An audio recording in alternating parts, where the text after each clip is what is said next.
This is the Mercedes EQC. It's the first fully electric SUV from Mercedes. And in this video, I will show you the interior. I'll give you an impression of the space, and I'm going to measure everything. So yes, stay tuned for a fun episode. So if you look here, we have hidden backup camera. Oh yes, just like Volkswagen e-Golf. You see, backup camera is in there. We have a motorized lift gate. You can also close it from here. Yeah, and it also has sensor on each side here, the kick sensor. So let me see if I can get it right.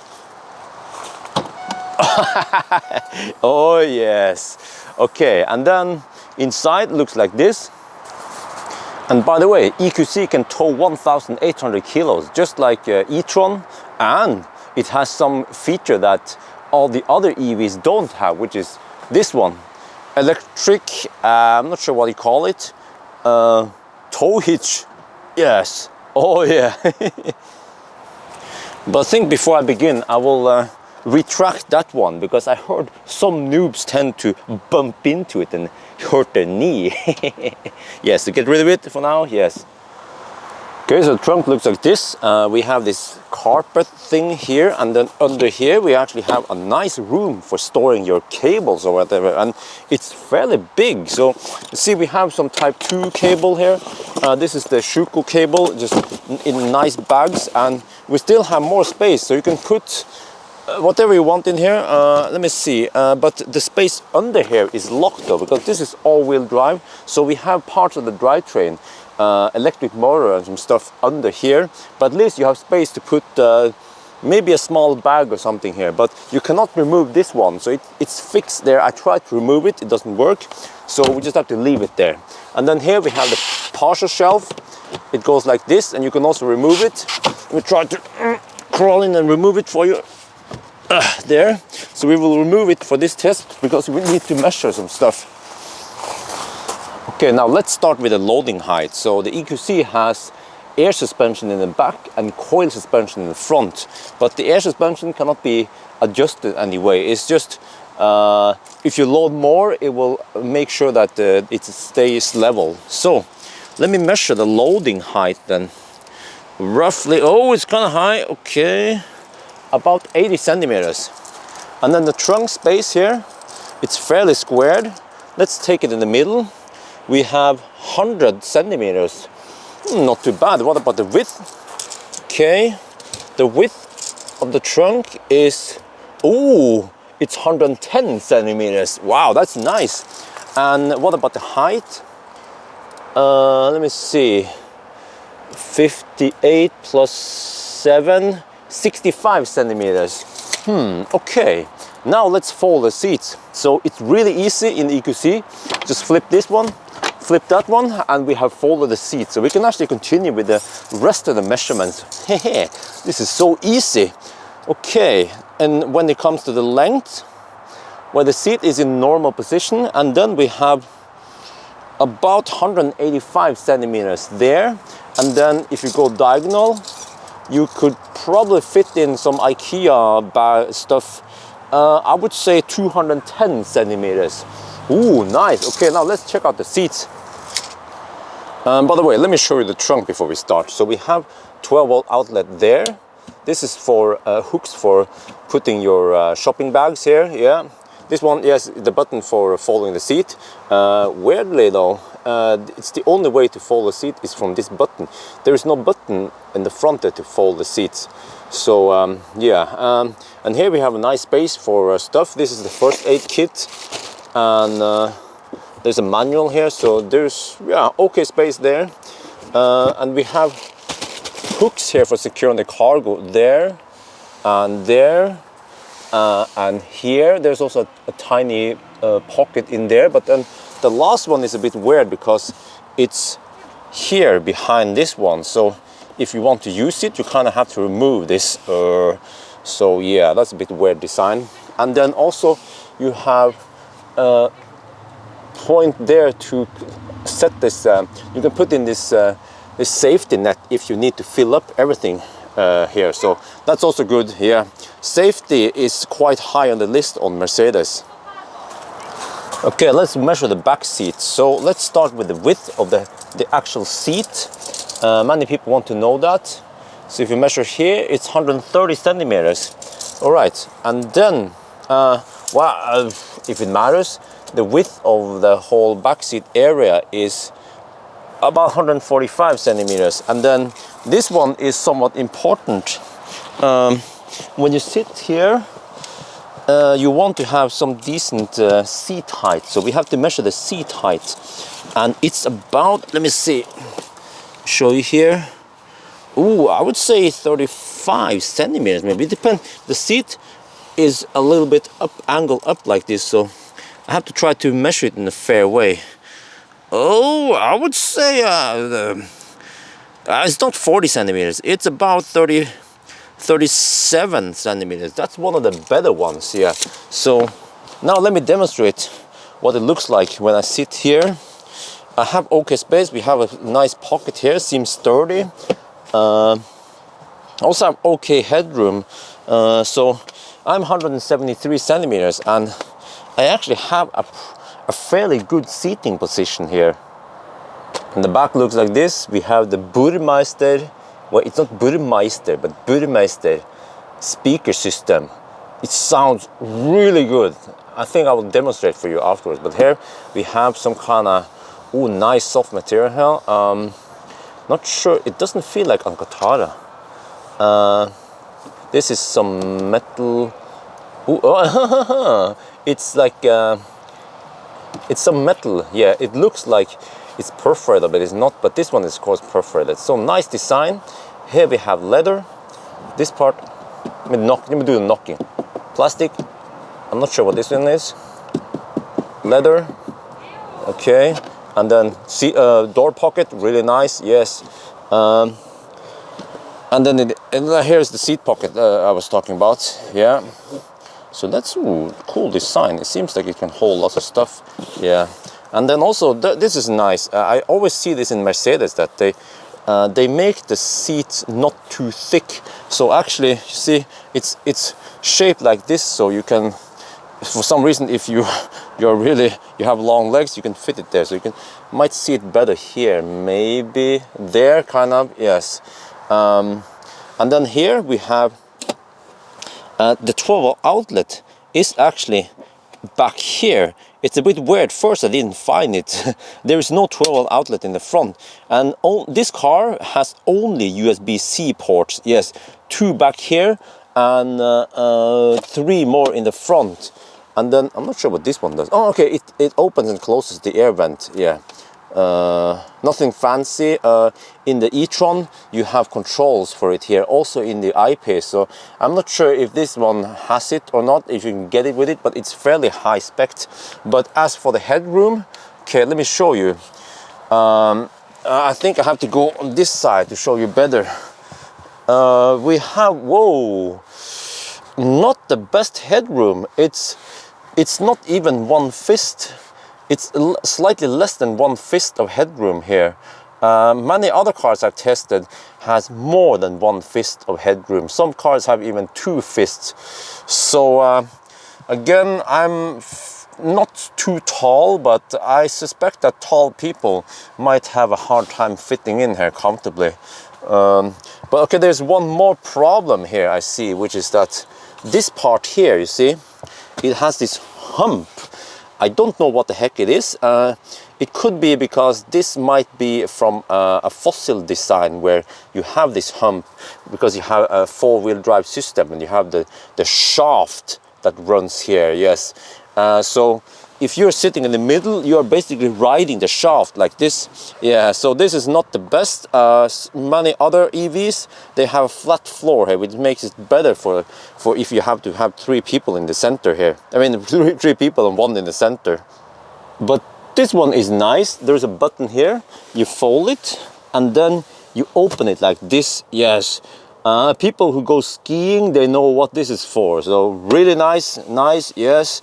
But also this one here becomes a center console, and then you have cup holders here. Interesting design of this cup holder. it's like this and this and this, I guess. I didn't bring any bottles to demonstrate, but you see how it works. And then I guess people who have kids, they will immediately identify that these cup holders won't last for many years before the kids break them. Well, I don't know, we will see. And then, okay, and then here you can open it like this and becomes a table or an armrest. So yes, nicely done, yeah. And the front looks like this. So we have this speaker grill here. I wonder if this must be the mid bass, because the tweeter is here. Yeah, nice placement of the speakers. I love the sound. This is actually the best sounding stereo I've heard in any EV I've tested. And then here we have adjustment for seat. It's a little bit weird because I instinctively try to find it here, but this is just Mercedes style. Yeah, so every car I tried to have the control here. It's just Mercedes that has it over here, but this one is nice that many cars don't have it. We can adjust the length of the seat. Yeah, look at that. Oh yeah, people with long legs, they'll be like, oh yes. And then you have memory, but again, traditional car design, you only have 1, 2, 3, that's it. In Tesla you can have more, but on the other hand, in other cars you can also have just 1, 2, 3. But this one has memory seat for the driver and the passenger, so that's nice. And over here we have standard controls. There's one I have to show you here. This is for taking out the ball joint, yeah, and not for opening the rear hatch. And then we have seat pocket with, actually, you see, this is a spot for a big bottle and then a smaller bottle. I like it.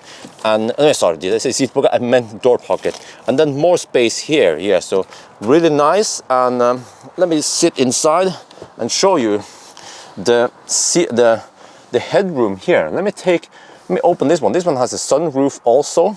It's just manual. But let me check if you don't have the sunroof. The fist. Oh, okay.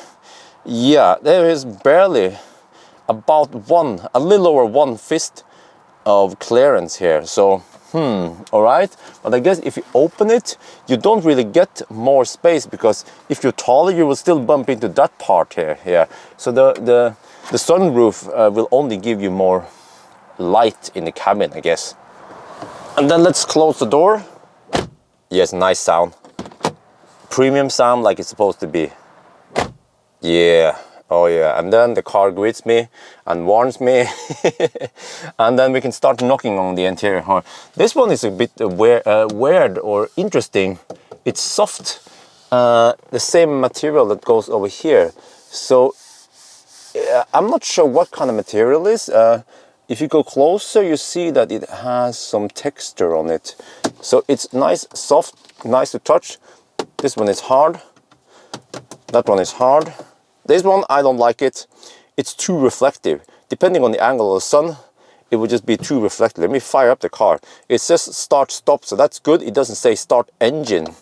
Yeah, so over here too, the piano finisher, way too reflective.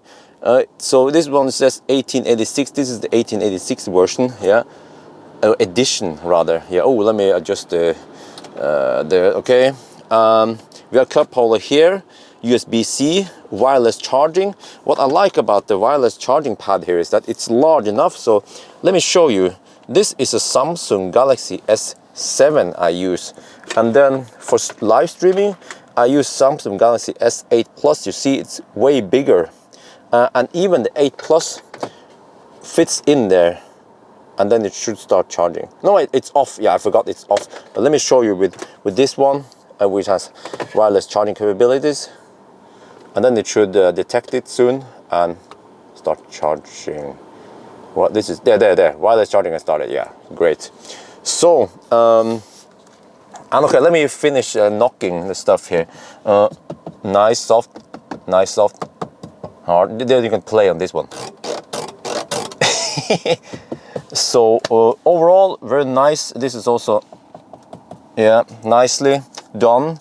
And for you guys who drive Tesla, you will recognize these ones, these stalks here and here. It's right from a Tesla. Well, the other way actually. Tesla uses the Mercedes quality parts.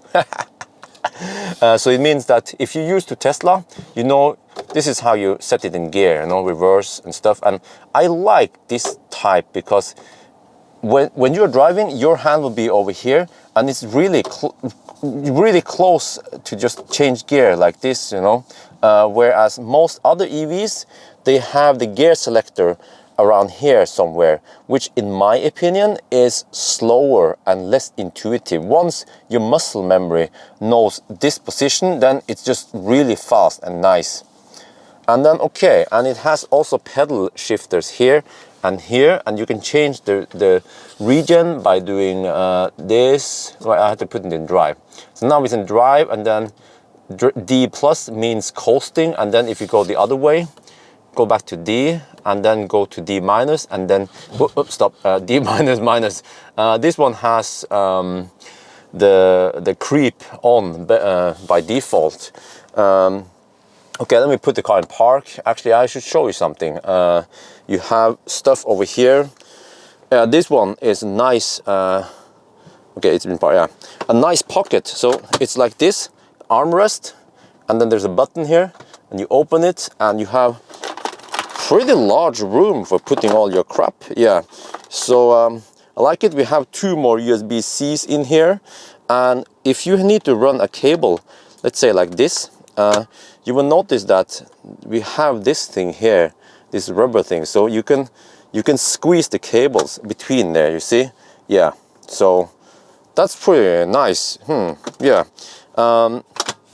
And then here we have a touch screen, and you can almost see it. We have 2 screens. We have 1 screen here and 1 screen here. This one is not a touch screen, but this one is a touch screen. So they design it to be on the same panel. Now, personally, I don't like it because you see, this is how now I'm leaning towards the seat, and I cannot reach the touchscreen unless I have to lean a little bit forward. So there is spaces. They should have moved the screen 10 centimeters closer to the driver, but then of course you will break the whole cool design here. But yeah, and then of course you can use the touchscreen like this, or you can actually use this one here. You see, you can also use this one to control the touchscreen. Let's say if you go into the EQ menu, then you can use this touch pad here on the steering wheel to control it. Go to energy flow, for example, and you can press it also, you see. But they gave you more options. So here we have some kind of touch pad, and then you can also use this one. Let's say you want to go to home, okay, and then I can swipe here, and you can see I swipe. Let's say I want to hang on. One thing though that is a little bit counterintuitive is that let me try to show you here. Okay, like this maybe, or I can actually show on this one. This also works the same way as that. If you want to go that way, you have to swipe that way. In most systems, you actually swipe the opposite way because you're kind of moving it like this. Yeah, so I guess they could try to change that. So it's a little bit for my brain. My brain needs to be programmed that I have to swipe the same direction I want to move stuff. Yeah, but okay, I'm gonna show you something. If we go to navigation, for example, right, like this, and then you can zoom out like this. You can, I guess you can actually no, you can zoom by pinching, but you can also pinch on this pad. Yeah, so like this, you see. It doesn't have to be horizontal. You can actually, because the pad is larger if you go diagonal. So that's the best way I found out to zoom. You can do it like this, or you can also rotate. Whoa, acid. Yes, and also this car is online. You see here it has 4G connection and stuff. So you can go in here to search for an address. Let's say you want to go to Circle K Sira, you know, like something like that. It will Sigda. Oh, I found it. You see here? Yeah. And then you have to go like this, and then it will navigate and then go. Yeah. But you can also navigate And if I go back to home like this, I can use the home button here. Anywhere in the menu, you have the search button here, and the search here will enter. It's for navigation. Then if you say you want to go to Bergen, like this, okay. Oh no, navigation. Yes, I want to find Bergen. You just want to drive to the city Bergen. Yes, start route guidance, and then it will ask you if you want to set that one as a waypoint or go to it. So that's nice. Yes, you have waypoints here, like some American EV manufacturer doesn't have. Yeah, and yeah, I'm not gonna show you all the features, but overall, I actually like the whole system here. Okay, there's one feature I have to show you, the voice command, okay? So I switch off the voice command, so you can't say, hey Mercedes, but if you go here, you can switch it on or off. You go to assistance, and there's this thing called, no wait, vehicle, was it? The system, of course. Lingotronic, yeah, so if you switch on the Lingotronic, like this, then you say, hey Mercedes. Did I have to? Hey Mercedes. How may I help you? Turn on the massage. I'm switching on the massage. Oh, nice. Okay, but you can also switch off this one. Yeah. And then you can activate the voice command here instead. Like this. Massage. I'm switching on the massage. No. Massage. Yeah, there. I wanted to get to this menu. So if you don't say on or off, then you come to this menu. Then you can change some settings there. So lots of settings. And you can also do it like this. Let's say here you have the menu for climate control. I'm just going to show you. We have climate control settings, 21 degrees Celsius. You can do it like this. Oops, wrong button. Like this, okay. No, wrong button. Sorry for that. Let's go back to this one. Okay, press the wrong button. Set temperature 25. 25 degrees on the driver's side. And what's cool about this is that it recognized that I was talking on this side. Okay, let me lower it. It's going to be hot in here. Because it has one microphone here and one microphone here. So if I try to lean over to this side and then activate the voice control, set temperature 25.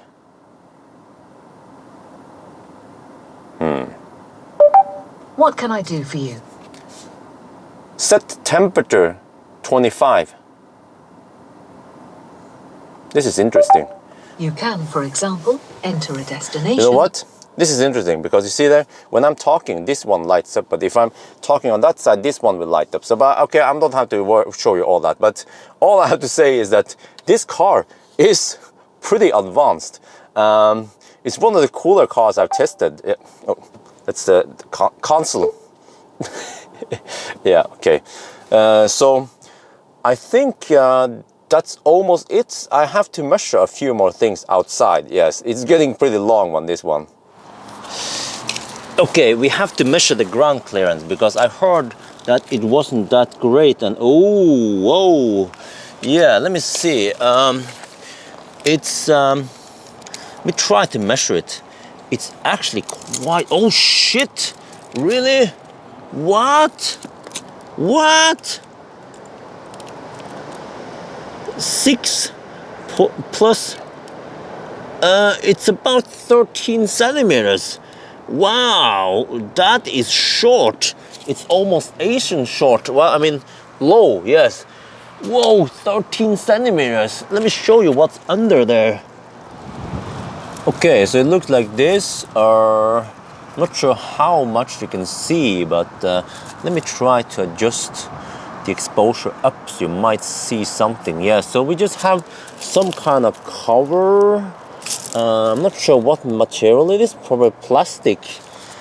Yeah, but so I guess this is not an off-roader, yeah, unlike the e-tron. So don't expect to go anywhere deep. You probably just want to stay in the city, yeah, on tarmac. And here is the charge port. The placement of the charge port is somewhat important for an EV. So it's placed on the rear back right side here. But you see that the distance from the fender here to the charge port is fairly short, and I like it because in e-tron and I-Pace you have it placed in the front, and especially e-tron has a very long hood, so it's really clumsy when you want to charge, and especially fast charge where you have limited charging cable length. But here you have the type 2 port like this, and DC fast charging, the CCS, so I like it. Yeah, some other cars, they have this rubber thing you put in there and then you have to take it out, but here it's just really nicely done. And then you also have this button here for releasing the charge port. Again, I like it. Okay, what is less premium is that this one is not motorized, so yeah, unlike on e-tron. But okay, and then let me show you the backup camera, by the way. So it has a camera there, hidden, so you won't pick up any schmutz. And then there's a camera here, and there's also a camera in the front, so it has 360 view. So let me demonstrate. So what I like about the EQC system is that the backup camera of the camera system, it's somewhat smart. So if you put it in reverse, it looks like this. So you get the backup camera and the 360, and you can change the setting. You can change which angle. So let's start from the top. You have the front view plus the side. They stitch it together to be almost seamless. And then you have this one, only the front plus the 360 camera. You have this one when you see the side, and then you have this one when you only see the back, and then no 360. And then this one is the back plus the 360. And then this one, you can see the ball joint. So let's see. That's also somewhat important if you are hauling something, or if you want to back up against. I might not be able to take out the ball out now, but you can barely see it. Let me put it in park. I have to demonstrate. Yeah, the car has to be in park in order to deploy the ball. Yes, there I heard a little clunk. So if you back up now, you see it. You can barely see the ball there. Yes, in Tesla and don't remember the other cars, you can see it better. Yeah, so that's somewhat important when you want to back up. Let me see. I have to get rid of it again. Do it like this, okay. But if you back up now, if you back up, the car will figure out that, okay, you're backing up, and then if you go forward, it will switch to the forward mode. Yeah, which is really nice for maneuvering in tight spots. So I will now demonstrate when I park in the garage. It has now the forward camera up, and you know, this car is large-ish, so it's nice that it has this forward camera plus the 360, so I can see how it's going. Oh, there I have all the banana boxes. Yeah, nice. Now this one has to always be in this vertical position. You cannot flip it the other way and to see more. Yeah, in the I-Pace you can do that, but on the other hand, it seems to be fairly sharp enough so I can maneuver in tight spots like this. So yes, 360 camera. Most premium EVs has it. Yeah, except for Tesla. Okay, let me see. What do we have back up? Reverse. Okay, and then it turns into that one. Yeah. Okay, nice. Okay, so I think that'll be it. A short-ish introduction of the Mercedes EQC. Yeah, so I hope you guys enjoyed this video. As always, thank you for watching, and talk to you later.